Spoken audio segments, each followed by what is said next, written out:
Paalala, ang mga pangalan, tauhan, lugar at insidente sa programang ito ay sariling pagkakaintindi at interpretasyon ng produksyon mula sa Biblia. Ang mga kwento at pagsasadula na mapapanood ninyo ay ginawa upang maghatid ng aral at magandang mensahe ng Diyos. Sit back, relax, and enjoy the show.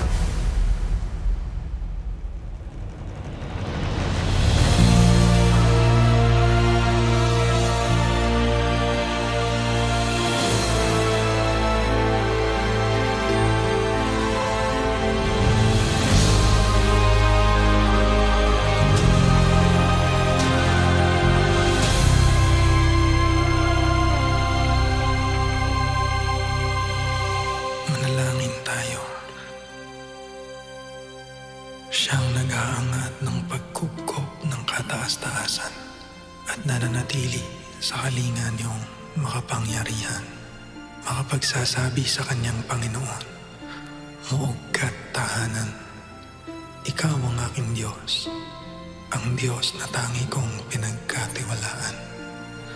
Ika'y ililigtas niya sa panganib sa umang nabitag. At kahit anumang mabigat na salot, hindi ka magdaranas. Lulukuban niya sa lilim ng kanyang malabay na pakpak. Sa kalinga niya ay natitiyak mo na ikaw ay ligtas. Iingatan niya at pagsasanggalang pagkat siya'y tapat. Pagsapit ng gabi, hindi ka matatakot sa anumang bagay. Maging sa gagawin bigla ang paglusok, pagsapit ng araw. Ni sa ano pa mong darating na salot, pagkagat ng dilim, hindi ka matatakot sa kasamaan ng araw kung dumating. Kahit na mabuwal sa iyong harapan ang 1,000 tao, sa iyong paligid ang bilang ng patay maging 10,000. Di ka matatakot at natitiyak mong di ka maaano. Ika'y nagmamasid at sa panunood mo ay iyong mamamasdan. Iyong masasama ay makikita mong pinarurusahan, sapagkat si Yahweh ang iyong ginawang tagapagsanggalang at ang pinili mong mag-iingat sa iyo ay kataas-taasan. Di mo aabuting ika'y mapahamak at walang daratal. Kahit anong uring mga paghihirap sa iyong tahanan, susuguin niya ang maraming anghel. Silang susubaybay. Kahit saang dako ikaw maparoon, tiyak iingatan. Sa kanilang palad ay tatayo ka at silang magtataas, nang hindi masakta ng mga paa mo sa batong matalas. Kahit ang tapakan mo ay mga leon, ahas na mabagsik, di ka maaano sa mga serpiente at leong mapapangis. Ang sabi ng Diyos, aking ililigtas ang tapat sa akin, at iingatan ko ang sinumang taong ako'y kikilanlin. Pag sila'y tumawag, laging handa ako na sila'y pakinggan. Aking sasamahan at kung may hilahil ay sasakuluhan. Aking ililigtas at ang bawat isa ay pararangalan. Sila'y bibigyan ko at gagantimpalaan ng mahabang buhay at nakatitiyak na ang tatamuhin nila ay kaligtasan. Kaligtasan. Kaligtasan.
Pagkatapos isilang si Jesus sa Bethlehem, dumating ang mga Magi mula sa silangan. Sinabi nila, "Nasaan ang ipinanganak na hari ng mga Hudyo? Nakita namin ang kanyang bituin sa silangan at naparito kami upang sumamba sa kanya." Pagkatapos makitang bituin, naglakbay sila patungo sa Bethlehem. At ang bituin ay nagpatnubay sa kanila hanggang tumigil ito sa itaas ng bahay kung saan si Jesus ay nasa sabsaban.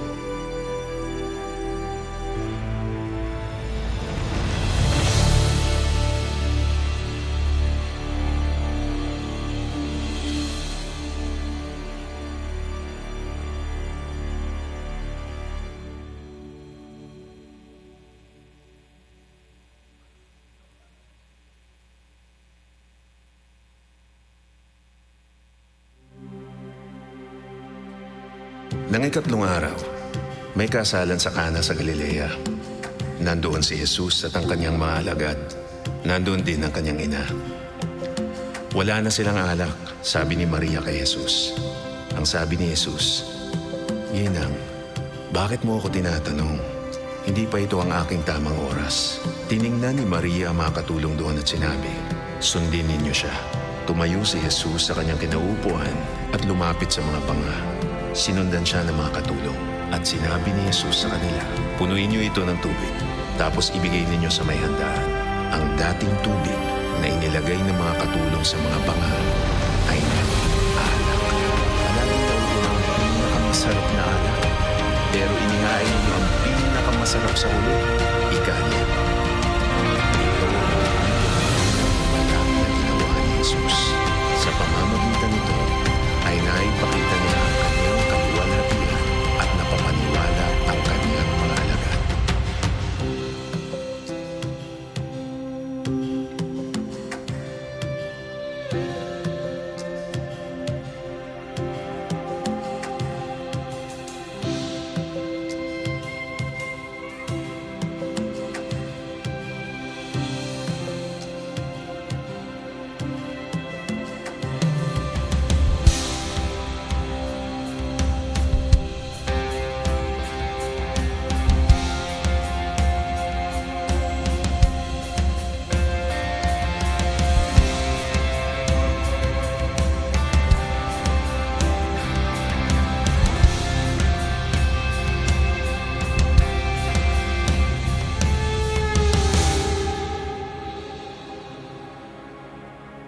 Pumasok si Jesus sa sinagoga.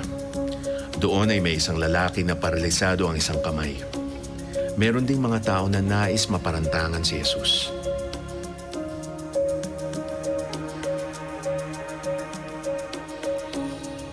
Tanong nila sa kanya, "Ayon ba sa kautusan na magpagaling ng may sakit sa araw ng pamamahinga?"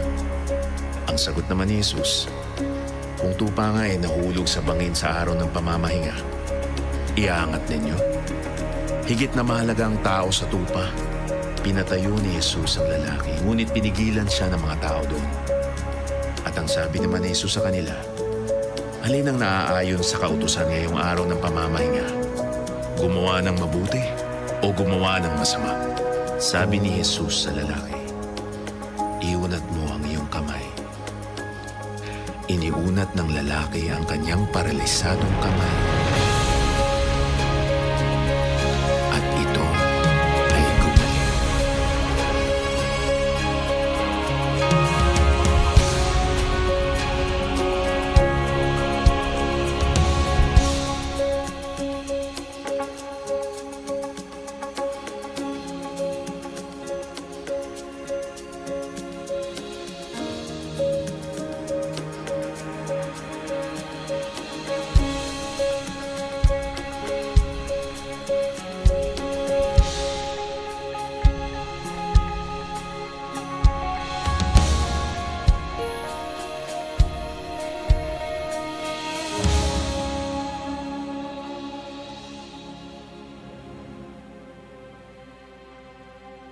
Nakarating si Jesus sa bayan. Doon ay may nakita siyang babae. "Panginoon, ikaw lang ang kanyang pag-asa."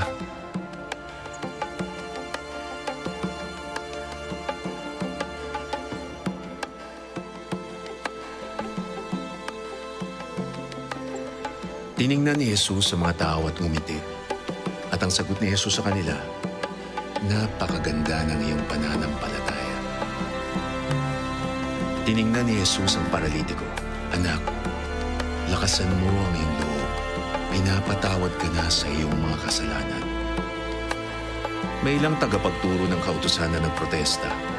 Ikaw, sa ilalim ng kanino ka nagtuturo? At ang sabi ni Jesus sa kanila, ano ang mas madaling sabihin? Pinapatawad na ang iyong mga kasalanan? O tumayo ka at lumakad? Para malaman ninyo na ang anak ng tao ay may kapangyarihang magpatawad ng mga kasalanan dito sa lupa. Tumayo ka at umuwi na.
Naglalakad si Jesus at ang kanyang mga disipulo nang may matagpuan silang babae na may 7 demonyo sa kanyang kalooban. Ang pangalan niya ay Maria, tinatawag siyang Magdalena.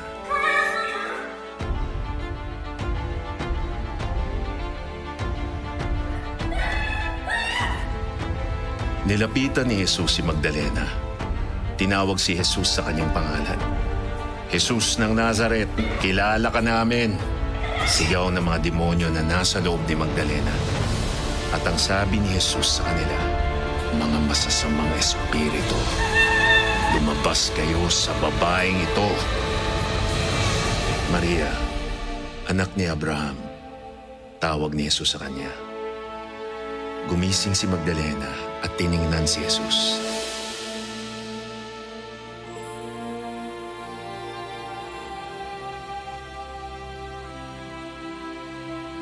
Napaiyak siya at nagpasalamat. Isa itong himala, ang sabi ng mga tao nang makita nila ito. Mula noon ay naging tagasunod ni Jesus si Magdalena.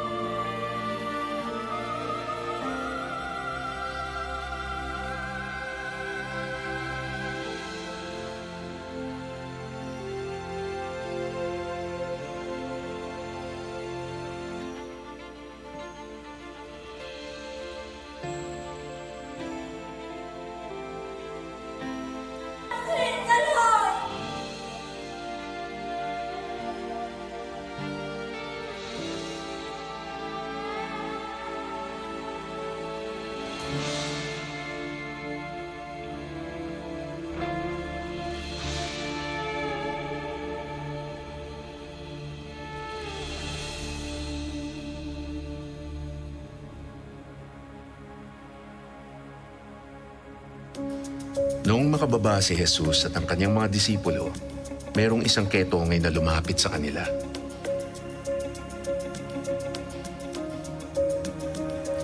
Guro, huwag mo siyang lapitan. Isa siyang maduming tao. Ang sabi ng mga disipulo kay Jesus. Ngunit hindi ito pinansin ni Jesus. Nilapitan niya ang ketongin. Huwag niyo po akong itaboy, wika niya. Lumuhod ang ketongin sa harap ni Jesus at sinabi, Panginoon, kung nais po ninyo, ako po ay inyong magagawang malinis. At ang sagot ni Jesus sa kanya, Oo, inanais ko, maging malinis ka. At agad niyang gumaling at naging malinis ang may ketong. Gagawin ko po ang lahat ng inyong ninanais, sabi ng ketongin kay Jesus. Umiling si Jesus at sinabi, Huwag mo ito sabihin kahit kanino. Pumunta ka sa pari at ipakita mo na ikaw ay malinis na. Pagkatapos ay mag-alay ka ng handog na inuutos ni Moises.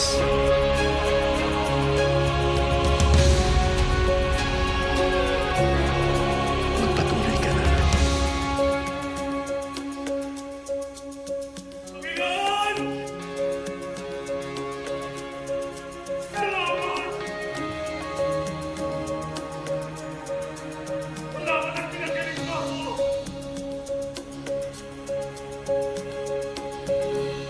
Bakit na lang aking pinagkamay, hindi mo ako pinagayan?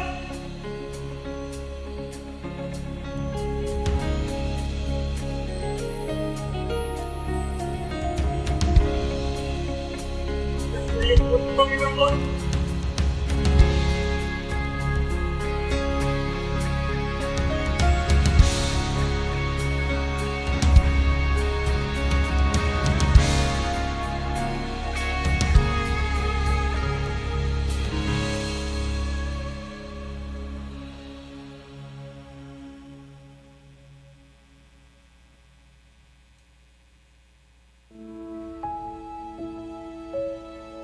Naglalakad si Jesus at ang kanyang mga disipulo nang may makita silang lalaki na pinanganak na bulag.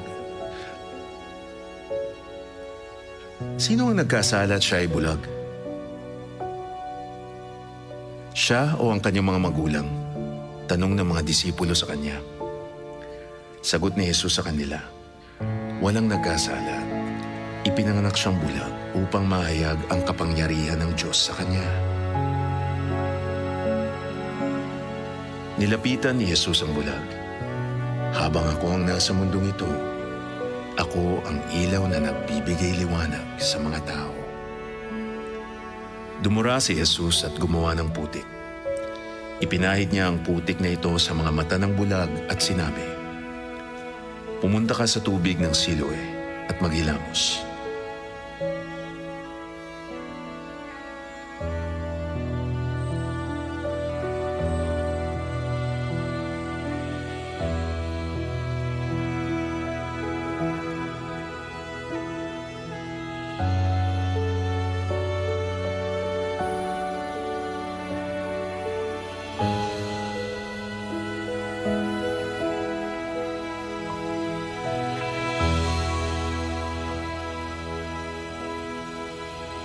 Ang dating bulag ay nakakita. Hindi makapaniwala ang mga tao.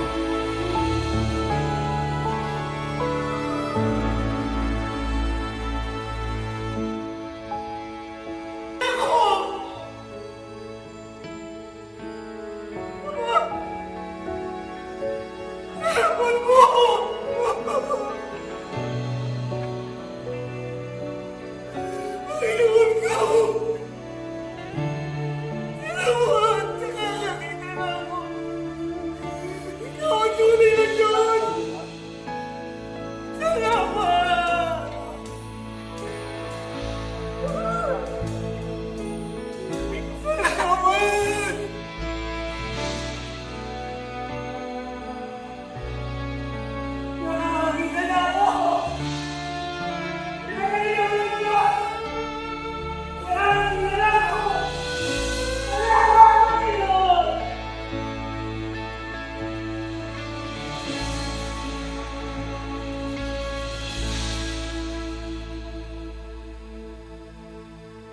Nakaupo si Magdalena kasama ang mga disipulo ni Jesus na sina Tomas, Mateo at isa pang babaeng tagapagsunod nang biglang sumakit ang kanyang ulo. Pagkatapos ay may narinig silang ingay sa labas. Lumabas sila at nakakita ng isang lalaki na sinapian ng masamang nilalang. Lumapit si Magdalena sa kanya. Lilith, tawag ng lalaki. Lumapit si Magdalena sa lalaki. Hindi yan ang pangalan ko. Umisi ang lalaki at sinabi, naikwento ka nila, nilang 7. Tumayong matatag si Magdalena at sinabi, ang pangalan ko ay Maria. Ano ang pangalan mo? Sumagot ang demonyo na nasa loob ng lalaki. Umiling si Magdalena. Ano ang iyong tunay na pangalan? Hindi makasagot ang lalaki. Sinugod ng lalaki si Magdalena, ngunit napigilan siya ni Simon.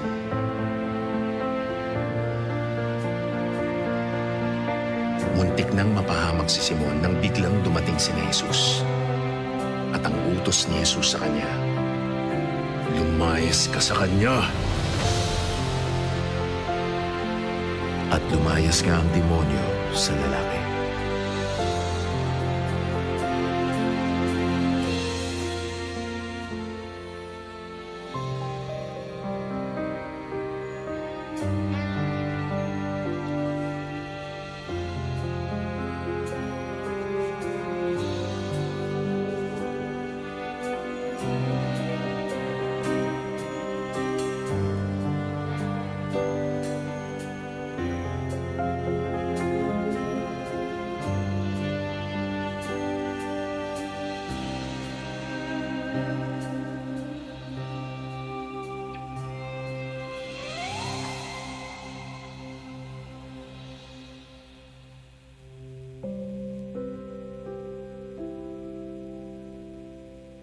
Dumiretso si Jesus at ang kanyang mga disipulo sa bahay ni Simon at Andres.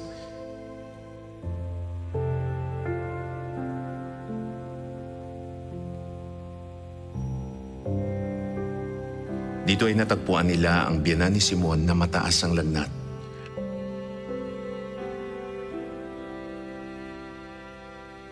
Pinuntahan siya ni Jesus at hinawakan ng kamay.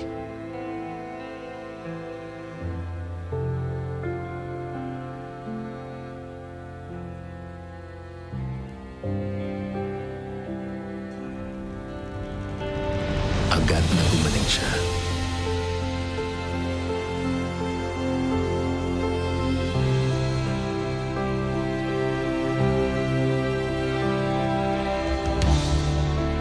Tumayo siya mula sa kanyang higaan at pinaghanda sina Jesus ng pagkain.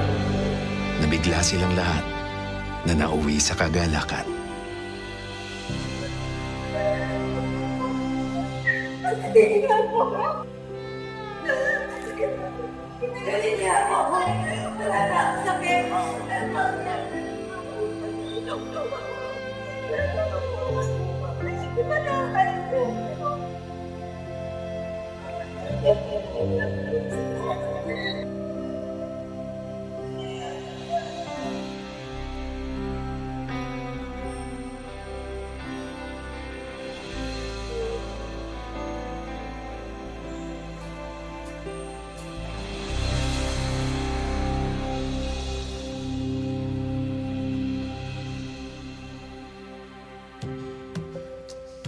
Nakatayo si Jesus sa tabi ng lawa ng Genesaret habang ang mga tao ay nagsisiksikan at nakikinig sa mga salita ng Diyos.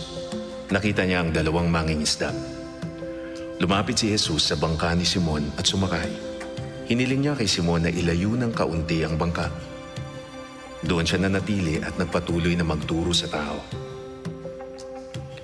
Noong matapos siya magsalita, sinabi niya kay Simon, "Pumalaot kayo at ihulog ang inyong mga lambat."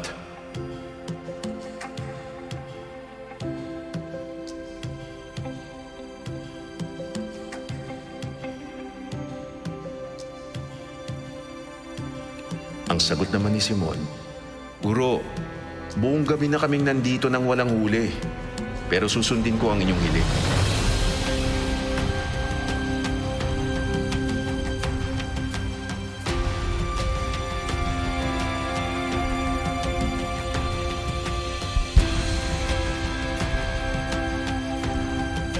Laking gulat ni Simon at ng kanyang mga kasamahan sa dami ng isdang nahuli ng lambat.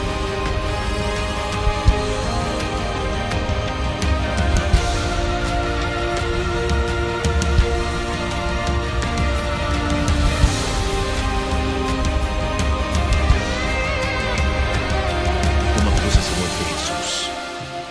Lumuhod at sinabing, "Lumayo kayo sa akin, Panginoon, sapagkat ako ay isang makasalanang nilalang." Iyak ni Simon at ang sabi ni Jesus sa kanya, "Huwag kang matakot, iangat mo ang iyong ulo."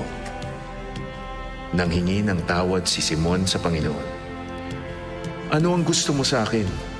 Kanyang tanong. At ang sabi naman ni Jesus sa kanya, "Sundan mo ako."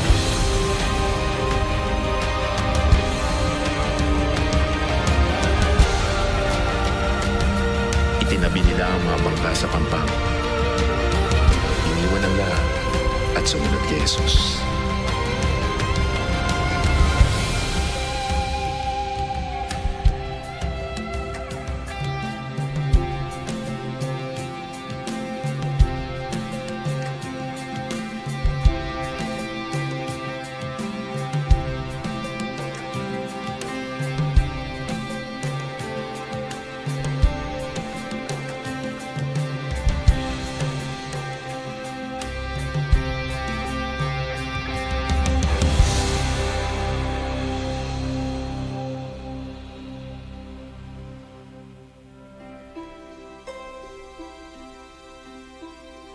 Inihahatid ni Moises ang mga Israelita papalayo sa mga Ehipsyo na humahabol sa kanila. Nakarating sila sa dagat at napahinto. Tumingin si Moises sa langit at nanalangin sa Panginoon. At sinabi ni Yahweh kay Moises, "Bakit mo ako tinatawag? Itapat mo sa ibabaw ng dagat ang iyong tungkod. Mahahati ang tubig at matutuyo ang lupa." Itinapat ni Moises ang kanyang tungkod sa tubig at ito ay nahati.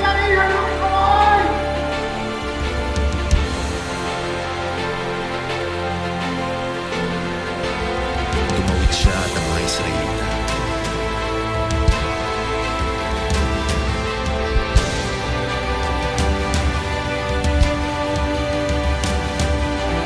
Nang makahabol ang mga Ehipsyo, bumalik ang tubig at natabunan sila.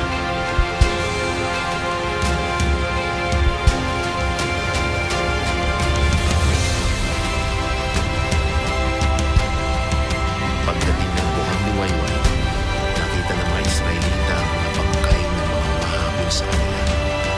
Dahil sa nakita nila, nagpapalataya sila sa kanya at sa lingkod naman si Moses.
Masayang sinalubong si Jesus pagkabalik niya.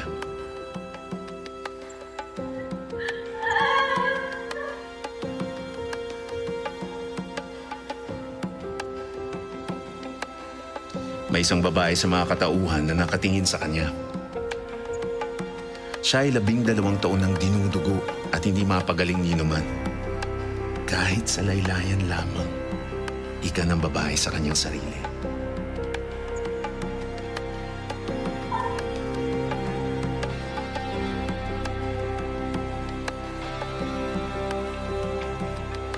Lumapit ang babae kay Jesus. Hinawakan niya ang laylayan ng kanyang damit.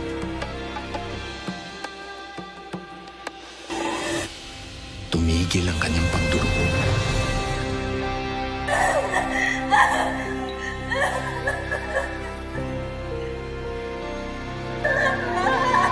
Nagtanong si Jesus, "Sino ang humawak sa damit ko?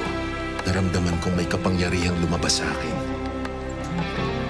Nang malaman ng babae na hindi niya maitatago ang kanyang ginawa, nanginig siya at nanghingi ng tawad. Inamin niya kung bakit niya hinawakan ang damit ni Jesus. Ang sabi ni Jesus sa kanya, "Pinagaling ka ng iyong pananampalataya. Umuwi ka ng mapayapa."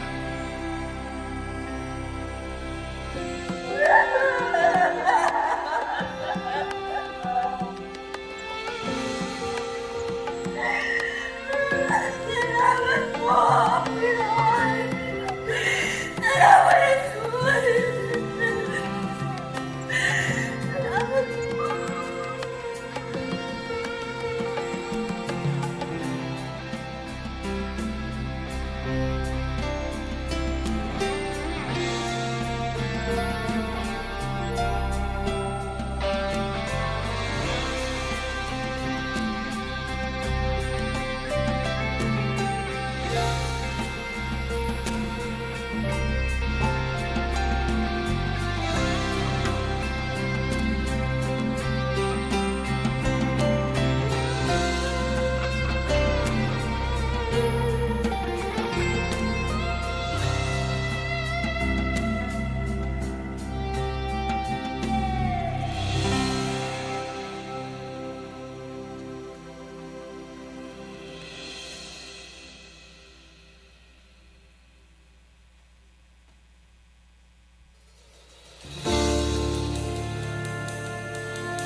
I was a sinner, mula pa ng dati.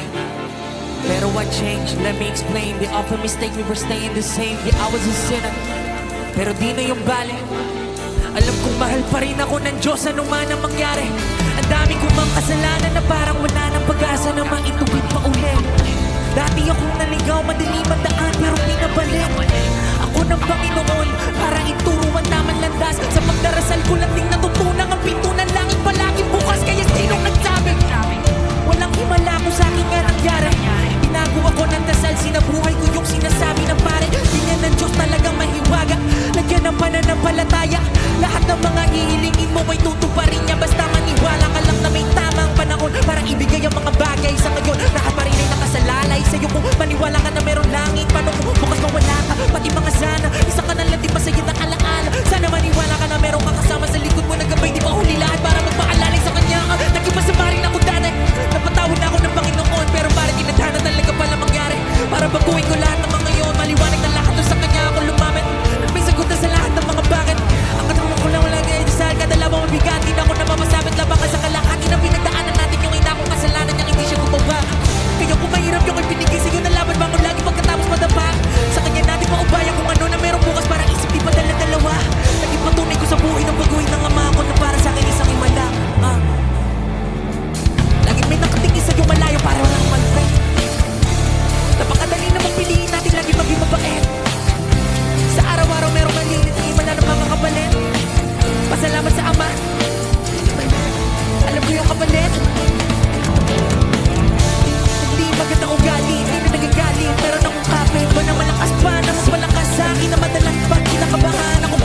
nga pala si Vishnu. Welcome sa Miracle Fashion Show. Ito nga pala yung Thanks Tea Collection namin. Yeah.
شبه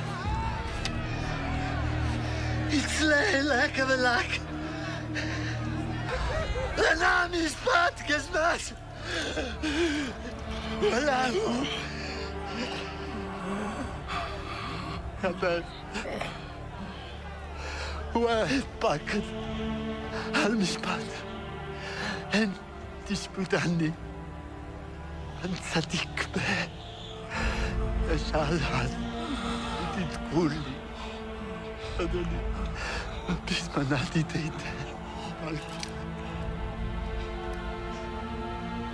نبالك يوماتنا تخويني بكاليتان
Unang-una sa lahat, happy Sunday sa lahat na nandito. Ang pakiramdam ko lagi kapag nagre-rehearse kami, parang birthday ng Panginoon. Binigay namin lahat ng walang kapalit. Hindi kami nag-aangad ng kahit anong kapalit. Ginawa po namin to within 27 days. 44 designs. Hindi namin alam kung anong nangyari. Wala kaming fashion guru, wala kaming fashion learnings or whatever. Meron kami puso at Panginoon.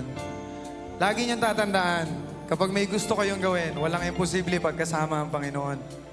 Lagi po namin pinagdadasal na sana lahat ng makapanood nito, matouch yung puso ninyo at masabi ninyo sa sarili ninyo na isang beses lang ako mabubuhay.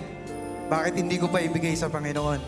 Ilang beses na ako muntik mamatay, pero sadyang sinasalbaho ako ng Panginoon. Una sa musika. Ngayon ho, may bago ho akong ginagawa, itong fashion show, itong pagiging fashion, whatever you wanna call it. Hindi po namin alam paano nangyari. Sa lahat ng team na bumuo nito, hindi ko kaya nang ako mag-isa. Kasi ang Diyos nga, Diyos na siya. Kailangan pa rin niya ng 12 disciples. Pero lagi kayong mag-iingat sa buhay. Kasi kahit na 12 yung disciples na kinuha niya, laging may isang hindi mo inaasahan. So just lift everything to the Lord Jesus Christ. Alam ko, buhay na buhay ang Panginoon sa puso nating lahat. Gusto ko lang magpasalamat sa pamilya ko. Lahat ng nandito, friends and family lamang. Kung bakit kayo na-invite dito, importante kayo sa buhay ko. Kung bakit ito yung models na kasama ko ngayon, gusto ko ibigay sa inyo yung floor. Gusto ko ibigay sa inyo yung stage. Dahil hindi naman yung magiging posible ang lahat kung wala kayo. Kaya maraming salamat. Pasensya na, makulit si Kuya. Basta lagi ang tandaan, hindi ito ang una't huli. Marami pa tayong gagawin. Kung nagawa nga natin siya within a month, ano pa yung pwede nating magawa? At syempre, gusto ko rin magpasalamat sa aking kapatid, si Jack Bulaner, everybody. Isa to sa mga naghudyo kung bakit ako napunta dito. May gusto ko ba sabihin sa kanila? Wala. Wala. Hindi, sabi niya, Kuya, pwede ba hindi na ako magsalita doon? Sige, umuo lang ako, sige lang. Pero nung inaabot na sa kanya yung mic, Sorry, hindi kasi ako sanay magsalita sa Ano, ganito, pero baka may hindi ko gusto ko lang pasalamatan sa lahat ng mga pinagdaanan natin. sa lahat or- ng nakasama, siyempre, unang-una sa Panginoon, kung wala siya talagang hindi namin kaya, siya lang talaga yung kinuha namin ng lakas ng loob. Kasi Yes, sir. hindi rin namin alam kung ba't kami nandito, hindi namin alam kung ano tong ginagawa namin. Lahat to freestyle, kami dalawa ni Yes, Kuya. sir. Yun lang. Isang sa lahat, buwan po yan. At Isang saka buwan. gusto ko magpasalamat at mag-shoutout sa lahat ng mga mananahi namin. Andyan po, sila. andun po sila. Lahat ng gumawa ng peace. Sa lahat ng gumawa ng peace na nandito ngayon, hindi naman kami yan. Iilan lang yung kami. Pero hindi nga kami marunong magtahi dati. Pero nung napunta kami sa environment na yon, doon kami nakakuha ng idea kung ano yung gagawin sa fashion show. Quick lang po, quick story lang. Nasakto yung April 13 ng Sunday. Sinabi ko sa team, guys, next year pwedeng hindi na saktong Sunday yan. Ang favorite verse ko po ay Philippians 4:13. Kaya ginawa namin siyang April 13. Kahit wala kaming idea, sinabi ko sa asawa ko, sabi ko, bayaran mo na yung Matrix. Kaya maraming salamat sa Matrix. Binayaran niya yung Matrix nang wala kaming idea kung anong gagawin. Pero isa lang ang nagturo sa amin kung bakit may ganito lahat. Ang mangarap ng malaki. Pilit naming ibinibigay sa tao yung ganitong streetwear or formal streetwear. At kaya nga siya streetwear, sinabi namin ni Jack, kailangan afford ng street yung ganitong kagagandang pieces. Lahat po ito ay magiging available pagpatay na ako. Joke lang. Joke lang. Lahat ito magiging available kung palarin tayo ng Panginoon. At gusto ko magpasalamat, syempre, sa aking partner. Love, thank you so much sa paniniwala. Yan ang una kong sinabihan. Sabi ko sa kanya, Tap, bayaran mo na. Una, ayaw niya maniwala. Hanggang sa wala na siyang nagawa. Tapos, hindi na. Yung team, sa lahat ng M-Music Live, maraming salamat sa TDJ, sa You The Ones, mahal na mahal ko kayo. Sa lahat na nandito, iilan lang tayo. Kayo yung isa sa mga pinaka-importante sa puso ko, kaya maraming salamat sa inyo. Sana po nag-enjoy kayo. Abangan ninyo, napakatagal pa nitong show na to. And, Panginoon, maraming salamat sa lahat ng biyayang binigay mo sa amin. Hindi ko na ito pahahabain. Isa lang ang alam ko. Ikaw ang aking Ama na palaging nandyan para sa amin. Gusto lang namin magbaho in 3, 2, 1. Thank you, everybody! Thank you.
Bakom,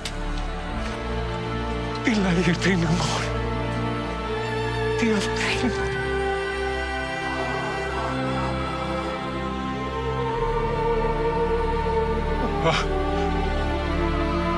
Dead.